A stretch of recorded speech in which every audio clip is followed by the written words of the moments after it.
Welcome everybody to the NES Practitioner Education. Today we're going to be looking at animal behaviour, and today we have a specialist with us. Her name is Brydie Charlesworth. She's an animal trainer and she specialises in dogs. So welcome to us, or welcome to you, Brydie. Can you hear us okay? Thanks for having me. Yeah, I can hear perfectly. Excellent. Now, Brydie, you and I have been chatting for a little bit about your work, and I wonder if you'd like to share with the group who you are, how long you've been training dogs, and what brought you to that, and then we'll go Yeah, through some of the common behaviour problems that we were looking at. yeah, perfect. As you mentioned, my name's Brydie Charlesworth. So I'm a dog trainer in Australia, and I'm based in Albury. So that's on the Victoria-New South Wales border, down the bottom. I've been training dogs, I think, about 12 years, and it started when I actually broke my first dog by doing everything possible. I loved my dog like many owners do, but I didn't give him the actual things that he needed to be a calm, happy dog. So when I say broke him, he bit 4 people and he was a menace towards other dogs. He was terrible. Happy to say that by the end of his life, though, he was one of the most loved, and he's what led me to being a dog trainer. So I spend a lot of time. I do training and behaviour modification. I've opened a big doggy daycare that specialises in improving behaviour while the dogs are with us. I teach classes, I do private consultations, and I developed a dog training app, a 7-day, I guess you'd call it an all-over program. So it addressed diet, enrichment, training. Yeah. So, when you say an app, is this like an app someone would have on a smartphone and refer to Yeah, for support for their animal? Yeah, absolutely. It's called Man's Best Friend. I developed that just a little over a year ago now. So it's available on um, the iTunes store and on, what's the other one called again? Android devices. Oh, I'm excellent. not very techy. I make other people make those things. I just give them information. Fabulous. I look forward to having a look at that. So, is it mainly on nutrition, or is it actually covering behaviour as well, or common conditions or problems? So it's a 7-day thing. So it's I tried to make it to address all the common behaviour issues that happen. So when it comes to behaviour and the reason people generally call dog trainers, there's a lot of similarities. So I tried to get all of the most common things and put them together. So your environmental enrichment, your training, and your exercise. I just tried to make a little program that was really easy to follow, that went for 7 days that you could then repeat and change and modify as you liked, just to try and keep the average backyard dog a little bit happier. Wonderful, wonderful. Well done. I'm sure some of that education will be shared in the answers to these questions that we've got in front of us today. Yeah. Right, let's have a little look. So, what we're intending to do is to try and find solutions for common problems that maybe clients will bring their dogs into a NES practitioner to have a scan, to have treatment, and to be provided infoceuticals and treatment with the biofeedback My Health device. But in addition to that, they'll obviously be having conversations about the dog's behaviour and comparing maybe emotional conditions with NES's mind screens, and looking at energetic pathways through what we call integrators, and looking at energy levels through things like drivers, energetic drivers. So we have a whole load of energetic tools to use, but also the observation of the animal and the feed of information from the client. When they tell us things, we need to be able to interpret how the animal may be behaving, or why. And that's really why we wanted to talk to you today. So I've put together a short list of common problems that I was being asked about. And if there's any others that you think of along the way, please feel free to add them to it. The first one I was looking at was toilet training, where someone either has a puppy and they're not sure how to progress that education, and they have certain desires how they want the animal to to use the toilet, so to speak, and older dogs, maybe when they've been relocated and they're getting used to that new home, how to introduce them to what you want the routine to be. So, what can you tell us about that type of problem? Um, with your toilet training, the most common way that people fall down is expecting too much too fast from little puppies. So one of the most common things I'm saying to people is don't expect advanced skills from a beginner dog.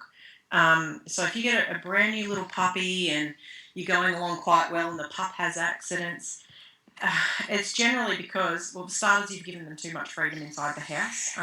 They're like little toddlers. They'll be running around, having fun, having a great old time, and then they're like, oh, I've got to go to the toilet. And next thing you know, they're going on the carpet. You're getting angry. They're going, what? they're just, they don't really understand what they're doing. So the biggest thing people need to focus on is, okay, we want the dog to go to the toilet outside. How do we achieve that? One of the easiest ways to toilet train a puppy is to crate train them, or at least have them in a puppy pen. So puppies instinctively won't go to the toilet where they eat and sleep. So you have this little puppy pen. It should have a little bed in it, little food and water bowl, some environmentally enriching toys. Now your puppy goes in that when you can't actively supervise them inside, so that not watch them 100, like give them 100% of your attention. Okay, they don't live in there. It's just for when you can't watch what they're doing. So when we go back to that, they're instinctively not going to go to the toilet there. What will naturally happen with most puppies, unless they've been bred in quite a dirty environment, is they will complain to get out, and that's where you pick the puppy up, where you let them out of the outside, straight to where you want them to go to the toilet. You give them their cue to go, and the second they start going, yes, good dog, well done, fantastic, you heavily reward that. Okay, so you try and set the puppy up for success. If you let your puppy run around inside and have access to the whole house, you're going to have problems. The other thing is there's that old story where, the old way of doing it was everyone used to say you used to rub your puppy's nose in it because that will discourage them from doing that again. All that does is make your puppy fearful. Okay, so it makes them wary. So what they'll do is, instead of peeing in front of you, they'll just pee behind your back. They'll go to a bedroom, they'll go to a study, they'll go somewhere and they'll hide and they'll do it. So all you're doing is teaching the pup to be sneaky about their toileting behaviour. So the biggest thing to focus on when training is you always want to show your dog what you expect of them and focus on that. Okay, there isn't a time for aversives, but they should be few and far between, and most of it should be lifting your dog up and going, hey, this is what I want you to do. You're fantastic. Let's work together. Let's be a team. Fantastic. Okay, that's wonderful. And what about an older dog when maybe it's been relocated or been brought into the house? What sort of problems do you find with those? Well, generally, if you've started out correctly with your puppy, your toilet training when your dog's young, you shouldn't really do anything. Your dog learns not to go inside, and then you just take them outside, and you just repeat what you did at your old place. Yeah, if it's an older dog, so let's just say you've adopted an older dog, and you're going, oh no, I'm having toileting issues. It's exactly the same as a puppy. So all you do is you just go straight back to scratch. The dog gets contained when you can't watch it inside, and then you just go straight back to all the basics with your toilet training. So you go, rightio, you're in there, well, I can't watch you, and then we can go outside, we can go to the toilet, you come back in, we'll do our training, we'll do whatever we're doing inside, and when I can't watch you, you'll go back in your crate again. So it's all about containment and supervision. Okay, and then heavily reward it, make it feel good Yeah, about success, so to speak. yeah, absolutely. Okay. Now, how about I've come across small dogs who are fearful of the environment, who may be they are virtually shaken when they leave their home environment and they're taken out, maybe go for a walk or shopping or to a park, and they virtually shake in their boots. Maybe from a variety of things that might have happened. The particular dog I'm thinking of was one that had been a breeding dog and left in a cage virtually all its life, and then when it was sold on to someone who actually wanted it for a companion, the dog really didn't have any social skills. What can you do to really encourage an animal like that to be comfortable in the space, so to speak? Okay. Well, with that example you gave, that starts to become a little trickier than just a puppy that's afraid. A dog that's lived in its cage its whole life, basically, it's not been socialised, so it hasn't been habituated to the environment. You building their confidence, and obviously it depends on how long. And I've had quite a few dogs that have come from this exact situation. Some have come out of that fear type behaviour inside a couple of months. I've got one I've been working with for a year, and I'd say we're about 3/4 of the way through it. It's still struggling. It's all about taking them out slowly and building up the stimulus slowly. So you can't take a dog that's never been exposed to anything and, let's say, stick it in the middle of a busy shopping centre and go, it'll be all right, you'll be fine, get over it. It doesn't work like that. That's called flooding your dog, and a lot of that can go really pear-shaped really quickly. So you want to take them out slowly, gradually introduce them to things, and always make it a positive experience. Now, if you're doing that with a puppy, so you've obviously got the critical period, which ends at 16 weeks. So you've got, generally people get their puppies about 8 weeks. So you've got that whole 8 weeks to take them out and like habituate them to the world. So what we do with our puppy classes is we focus on building robust dogs. So we give the owners homework each week to go to cafes. We show the owners how to get other people to approach their dogs. So we try and make everything as positive as possible and give them a mountain of homework to get through for that 16 weeks. So by the end of that 16-week period, those puppies are strutting out in the world going, yeah, I know all this. This is great. Like, everything's wonderful. People are great. Dogs are great. Buses are nothing to be worried about. Freeway traffic's a breeze. I can walk over a bridge. There's actually a lot of work in that critical period that owners need to do, and it's underestimated how much they actually need to do. And So people that think, they get a puppy and it's all fun and love and keeping them in the backyard. It's actually not. It's the biggest workload you're probably going to have in your dog's life.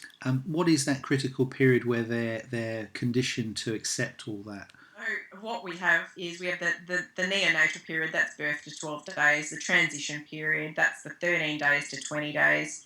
The awareness period, the 21 to 28 days. Socialisation period, so that's 21 to 49. Human socialisation period, 7 to 12 weeks.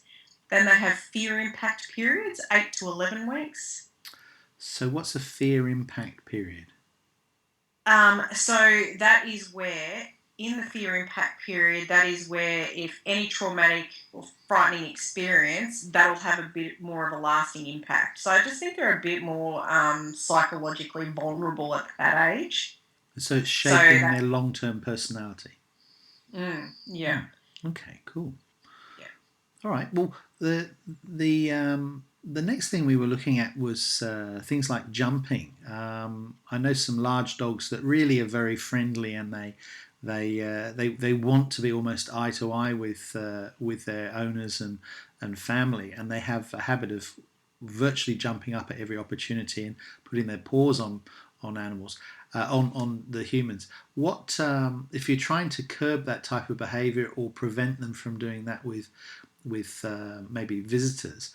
How would someone go about curbing an activity like that? So you teach the dog an alternative behaviour, and you teach something that's incompatible with jumping. So in this situation, you teach the dog to sit, or you teach the dog to go to its mat or its bed, or you teach it to do anything that is incompatible with that jumping thing. Okay, so they're generally jumping to get attention. They're excited, they're happy, and one of the biggest things that causes this is, when you've got a little puppy and everyone comes over and goes, oh my goodness, isn't it cute? And they hype the puppy up and it jumps all over and everyone goes, oh, this is so cute. Next thing you know, the little puppy weighs 30 kilos and it's just not cute anymore. Okay, so Yeah.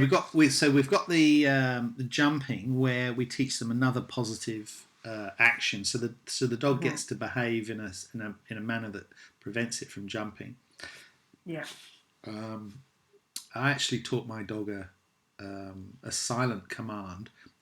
Initially, I would give it a verbal command to lie down, and at the same time, I would point to the ground with my hand, and using them together. And eventually, I weaned it off the verbal command. So anytime it sees me put my finger pointing to the ground, it just lies flat out anyway.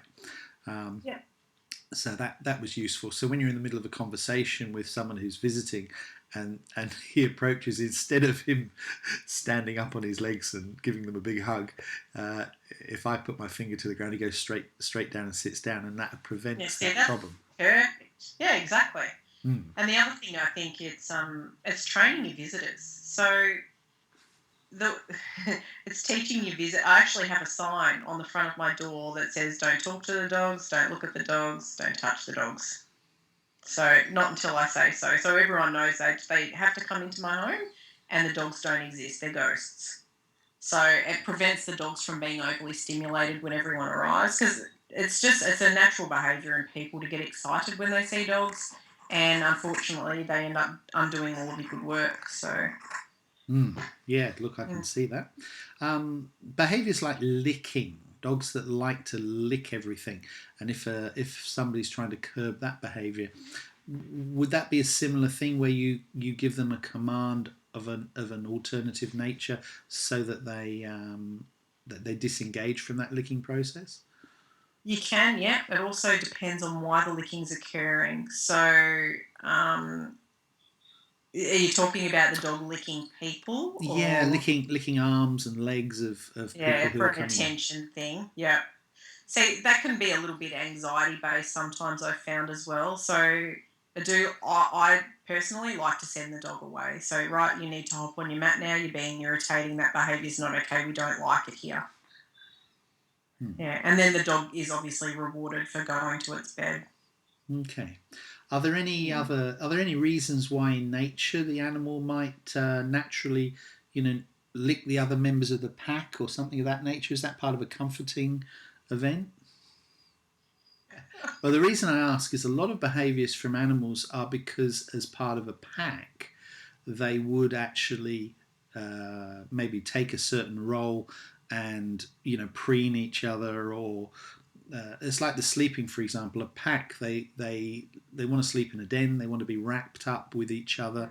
There's a physical closeness. They get comfort from it. They keep warm because of it.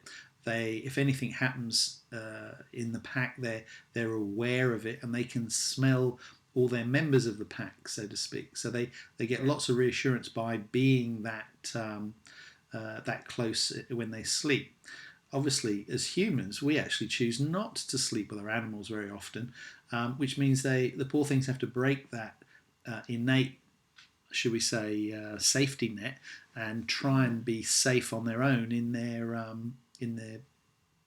home, or on their elevated bed, or whatever cushion they're Yeah, sleeping on. So we're actually training them to do something that it directly goes against their safety net. their instincts. Yeah, yeah, exactly. And that's where building them up to show them that it's okay. That's where that comes in handy. So yeah, you may want to sleep with me and that may make you feel safe and comfortable. But hey, guess what? If you sleep in this thing, it's nice and safe here. I can make it a den for you. If you're feeling uneasy, I can put a smelly shirt in there for you. I can do things to help you out. But this is where you need to be. So as much as a dog may think that it may want to perform a behaviour, if it is undesirable to the family and going to cause conflict, then the bottom line is that the dog, well, doesn't get to do that. So, and you just need to make it as positive as possible. Okay. Mm. Now, boredom activities. This is something where there's a huge range of behaviours that the root cause can often be boredom. Are you able to give us like a list of those types of things so people can recognise when the animals maybe aren't getting enough stimulation, or aren't getting enough walks, or don't have the right types of toys or distractions in their day-to-day life? Yeah, sure. So we've got digging, barking, destruction of things, escaping, um, spinning in circles can be another one. That obviously these the spinning and escaping can be caused by a couple of other things as well. But generally, you'll get the disruptive type behaviours. You get neighbours complaining about the barking. You'll come home, things are chewed up. The dog's showing obvious signs that it's not happy. It's trying to keep itself entertained.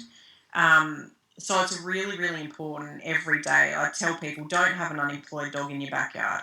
Give your dog a job. What jobs have you given your dog today? One of the easiest ways to keep your dogs entertained is to feed them from toys. I think most dog trainers do this. I have 4 dogs and I think one dog bowl. But I have a bunch of Kong toys. I have bobble-lots. I have puzzle toys. I make ice blocks. Sometimes my dog can be fed, like they can be fed 4 times a day, depending on how busy I am and how much I need to keep them busy. So if I'm having a really busy day, I'll break up their daily food allowance into, say, four different activities, and they'll get passed out at varying intervals during the day just to give them things to do. And look, I notice it when I don't do these things as well. So dog trainers aren't immune to having dogs with, undesirable behaviours. It's if I don't do the right things, my dogs will misbehave. That's the bottom line. They're dogs. I can't expect them to sit in the backyard with nothing to do all day and not cause some kind of, you know, trouble for me. Hmm. Yeah, no, I mean walking. Obviously, dogs love to go walks because that takes them away from that maybe confined environment. Are there other things, other ways as well of entertaining them? Yeah. So basically, what I recommend to every client, so doesn't matter who you are, doesn't matter what's happening in your home, I still recommend these 3 things every day. I say give your dog some environmental enrichment, which is feeding out of toys, puzzles, things to dig in, pools, things to keep them busy. Give them some daily exercise because dogs, just like us, they get cabin fever. They can't. It's frustrating being stuck inside 4 walls. They need to get out and experience life and get new smells and have that bonding time with you and that exercise and burning off that extra energy. And the other thing is training. And the reason for that is brain training is going to wear out your dog far quicker and for far longer than physical exercise ever will. So if you brain train your dog, you'll find they'll sleep a lot better. They've used that extra mental power. So I often will go to consults where the people they go, look, we walk the dog every day and we spend time with it, but it's still just doing all these things. And I said, well, yeah, you've got yourself a fit board dog, so now they can go longer and harder at the destruction. So you need to be using their brains and engaging with them to try and bring all that back down again.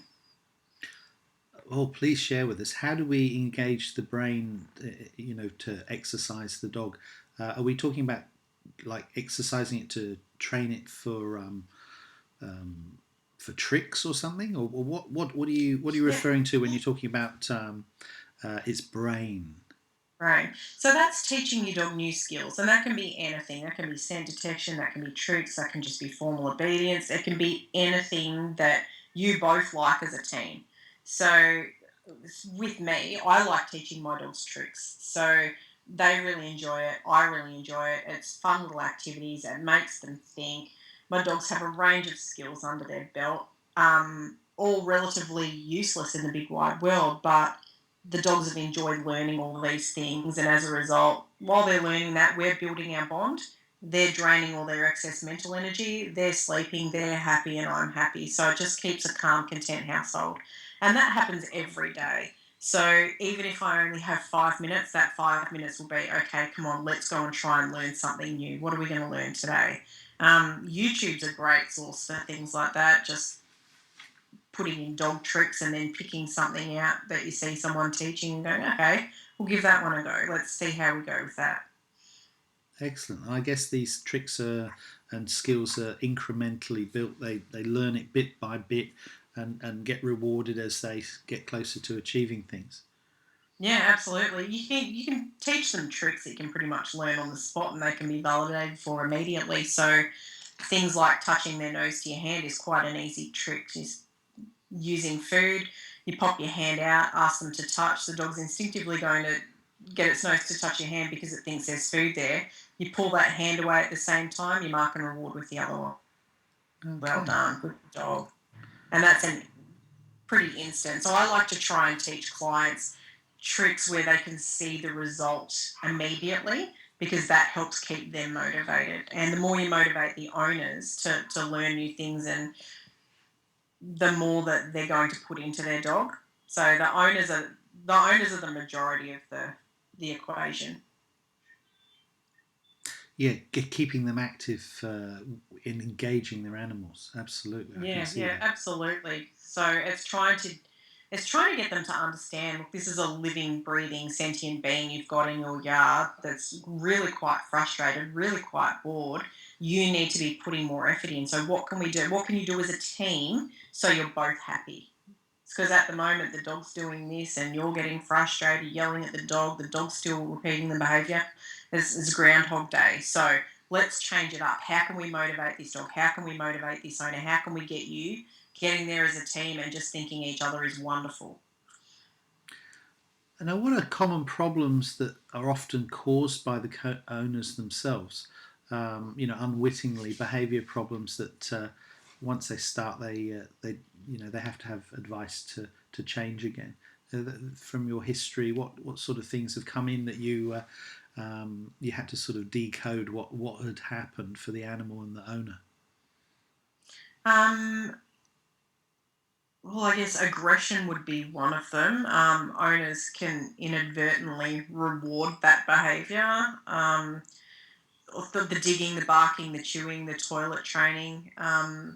Look, it's pretty much everything. So, Well, let's focus if, on the aggression because that's obviously can be quite frightening for owners if they find that's becoming a more and more uh, common behaviour. So mm, we're talking about maybe biting and growling. Is this where you mean? yeah, yeah. So, well, I'll give you a little example. I went and saw some people, and the aggression had escalated to a stage where the dog was chasing the owners out of the room. They couldn't sit on the couch to watch television because if the dog wanted to be on there, the dog would get on there and chase them off. The dog weighed 2 kilos. So what had happened was that it started out, they had it since it was a pup, and it had started out, and there was one day they went to get the dog off the couch. The dog decided it didn't want to, and it lifted its lip. And the owner went, "Oh," and jumped back. And the dog's instantly gone, "Ah, I show my teeth, and that makes you go away." Um, they didn't address the issue right then and there. So what happened is the dog grew into that behaviour, and they grow into this if they want to quite quickly. So it ended up obviously, yeah, where I told you. So the dog was chasing them out of the room, and this was from them reinforcing it inadvertently by jumping back when the dog was baring its teeth. So this is a That's change in the position, as in the alpha and the beta position. So the owner should be the alpha and in charge and control, but the dog had actually inadvertently taken over that position.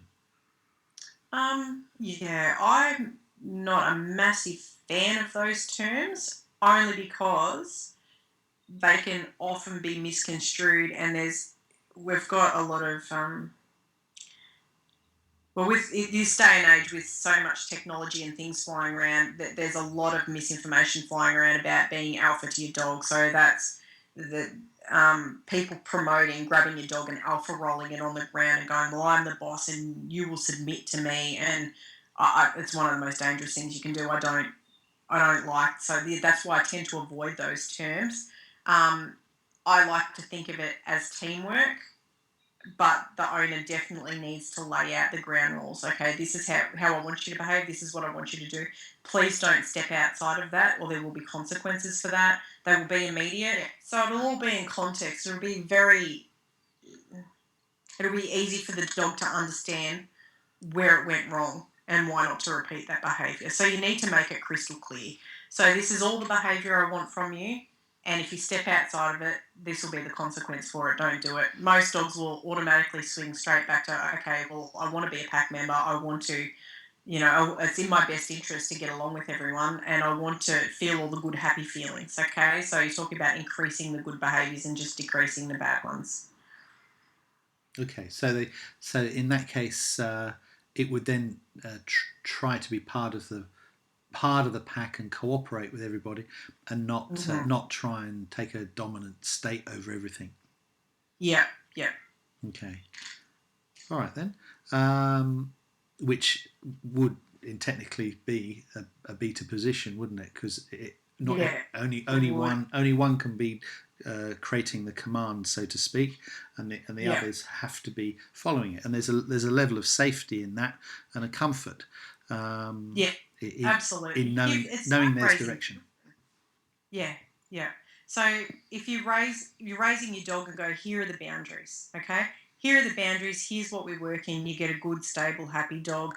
It's when you create the inconsistency. Like, so today you can hop on the couch. Tomorrow I don't want you to, and I'm going to yell at you. Dog starts looking at you, going, "You're just completely unstable. Like, what are the rules? There's no consistency here." So you pick your rules, you stick to it, you go, this is what we've got to work with, and the dog goes, great, you're in charge, you're in control, fantastic, I can work with that. That's nice and easy. Nice, clear, defined. Should we say routines, aren't they? They're routines. The Mm-hmm. animal knows when it's going to eat, in what order, who's going to be in charge, etc. Um, Yeah. I actually noticed a very distinct change in the behaviour of our main dog. We have a large dog who is a Rottweiler Kelpie cross, and he ordinarily is the only dog in the house. But we had another dog come and stay, which was a much, much smaller dog, probably a tenth of its size. And the kids made a fuss of the smaller dog, and caused quite a bit of havoc with the main dog by actually feeding the small dog out of sequence, so to speak, feeding the small dog and then feeding the large dog. And of course, the big dog was frantic, not knowing why he wasn't being fed. And every day he was in a state of anxiety. Effectively, any time he was around the small dog, as if it was in competition. Um, when they changed the feeding order again and fed the large dog and then fed afterwards the smaller dog, then his position in relationship to the small dog was completely clear, and he was able to sit down and calm down and relax and go Relax. go back to his normal relaxed state, not worried at all about this smaller dog running around with lots of energy. Um, so it was very interesting how the sequence of feeding alone was causing a stress with that animal. It needed to be reassured that as far as the dogs were concerned, it was in charge of the other dog. Yeah, okay. Very distinct change in the animal purely by changing the feeding order. So its routine had been broken, basically. Yeah, it's obviously a dog that relies very heavily on that routine. So that's absolutely possible that it can affect it like that. Yeah. It was almost its behaviour. You'd think it was on stimulants or been drinking coffee or something, because its behaviour was completely different. Very agitated, purely by the other animal being fed first. So it Mm. displaced its belief in the pecking order. Different types of bark. I've been told there's dogs howl for different reasons. They bark for different reasons. Is there any commonalities that you've noticed across breeds as to different types of noises that the animals make? There's a number of reasons that dogs bark. They can bark communication, anxiety, a warning to perceived threats, boredom. They can ask to play. Um, the most common reason I get called out for, I'm finding the dogs, they're barking because of boredom, and that's because people are working their long hours and not putting that, and they're not putting enough effort into making the dog feel happy. Um, the way the dog barks, it can tell you a lot about where the cause of it. So what's the actual root cause of the bark? So the rapid and intense barking that's got the pauses means that the dog believes there's a threat in the nearby vicinity and they're wanting someone to look in it. So that's that woo, woo, woo, woo, like, and then the break. The persistent barking that you hear. So occasionally, I don't know if you have many neighbours there, but I'm right in the middle of town. So you'll hear a dog just the singular barking or the couple of barks with the prolonged gaps, and it just seems to be a repetitive, monotonous type bark. Um, that can mean the dog's a bit lonely. So it's going, hey, I need something. What's happening? Like I'm feeling a bit um, single barking. So if you're in the middle of activity and the dog does a single bark at you, that can mean that they want you to stop doing what you're doing. You need to, with every bark, you've got to take into consideration the pictures and the body language at the time. So it's hard to read purely. So you've got to read your dog from the tip of the nose to the tip of the tail, okay, everything in between to get an accurate gauge on the behaviour. So, you know, the stutter bark, so that woo, with a bit of a play bow. So if you put that into consideration, that actually means the dog wants to play. If you were just listening to it and you heard that stutter bark, you might actually think that there was an intruder. So you've got to take it all into context. Okay, so when you say from the nose to the tip of the tail, what sort of actions do we see in the tails that we might read behaviour or you know what's the dog thinking, so to speak, with different tail actions? Okay. So if the dog's tail is say at mid height, so kind of half level with its back, just lowered a little bit, and it's just softly side to side, that's quite a content, happy dog. A dog with its tail that goes straight up in the air, that dog's been aroused by something. Okay. When it's up like that, and you get the little flicking, kind of like a scorpion. So you know how they get that little bit of a rattle in their tail there. So it's vertical. So the animal's standing on all fours, and the tail's vertical up from the base. Mhm. Okay. Yeah, it's standing forward on its feet. That's aroused by something. Dog. Obviously, everybody can recognise that a tail tucked under the dog's, like in between the dog's legs and under its stomach, the dog's feeling quite insecure. So when you're reading dog's behaviour, yeah, you have to take into consideration the whole body and what's happening around the dog to be able to accurately determine how the dog's feeling emotionally. Fantastic. And any last ideas or ways for people to support their animals? So it seems, in summary, to spend time with them, to exercise, to observe them, to have training.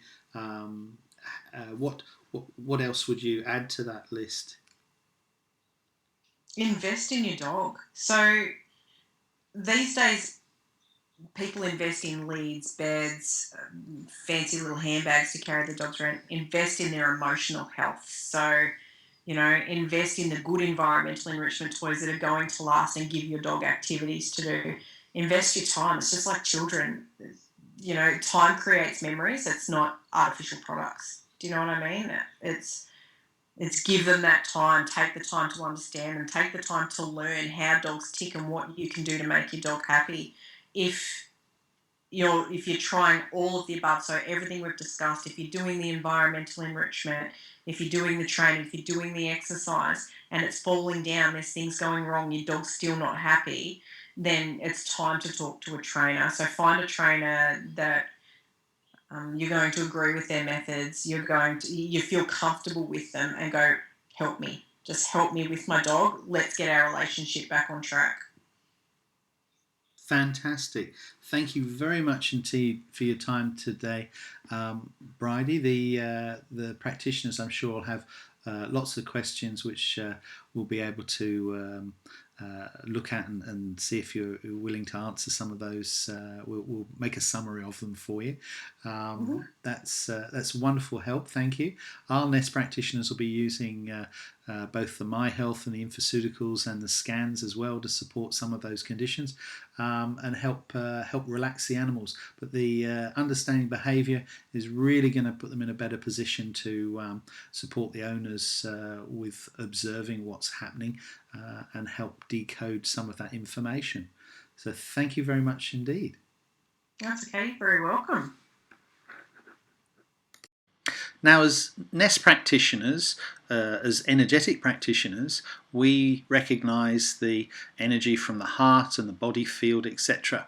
And I imagine most of us dealing with NES technology are familiar with the Heart Math Institute and their research, and Roland McCarthy's brilliant work there. Now, Roland has done a study of his son and their dog. And as a result, these results were found, which I felt were worth bringing to you today. For those of you that didn't receive this newsletter from Heart Math Institute, I recommend getting on their mailing list. They put out regular mails with all sorts of interesting things.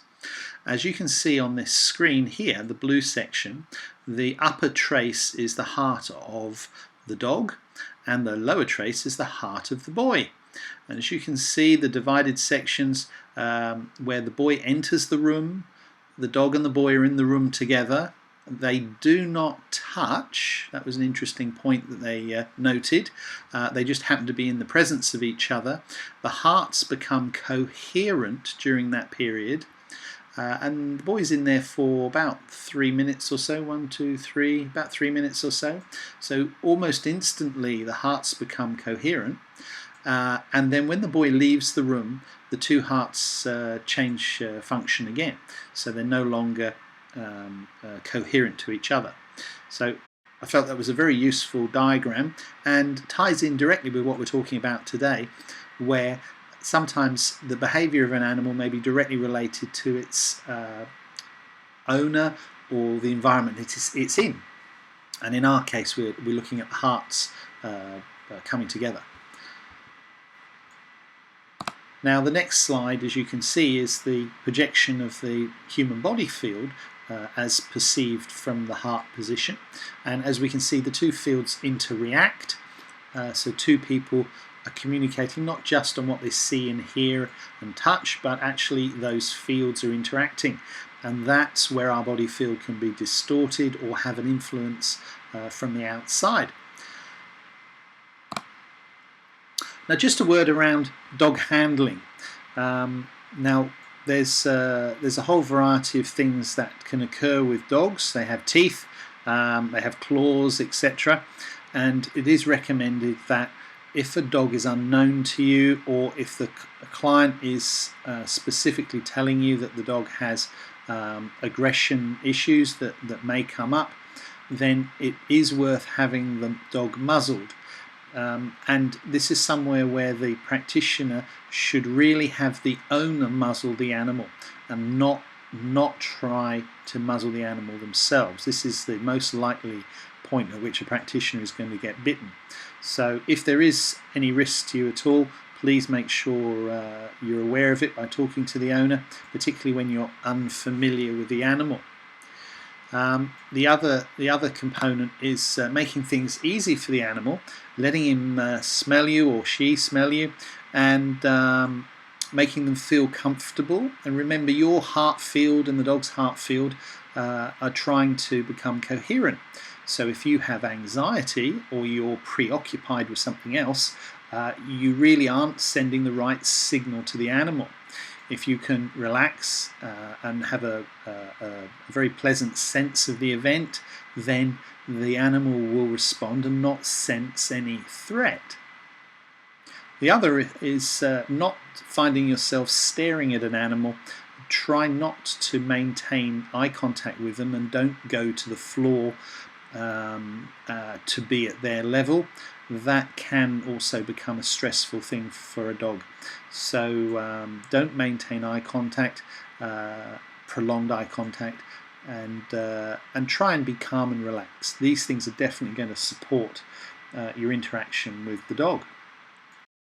Now, NES therapy is a pain-free, non-intrusive therapy It doesn't involve needles or manhandling the animal, and ordinarily we expect them to calm very quickly, feel relaxed, and get great benefit from the therapy. So there shouldn't be any reason why an animal will get upset in the session. However, we should always be sensible and continue to observe the animal at all times. We'll finish today with this quote related to our dogs. He is your friend, your partner, your defender, your dog. You are his life, his love, his leader. He will be yours, faithful and true until the last beat of his heart. You owe it to him to be worthy of such devotion. Something for us all to think about. I hope today's webinar was of use to you, and I hope you enjoyed it. It'll also be stored on the Quantum Health Library, so you'll be able to refer to it in the future. Now, within your screen, you should be able to see a question and answer box there, a chat box. So feel free, if you've got any questions and you'd like to raise them today, please feel free to put those in, and we'll try and answer those as we can right now. Now, Brydie isn't with us in the studio today, so any questions that we need her support with, we'll email them to her directly.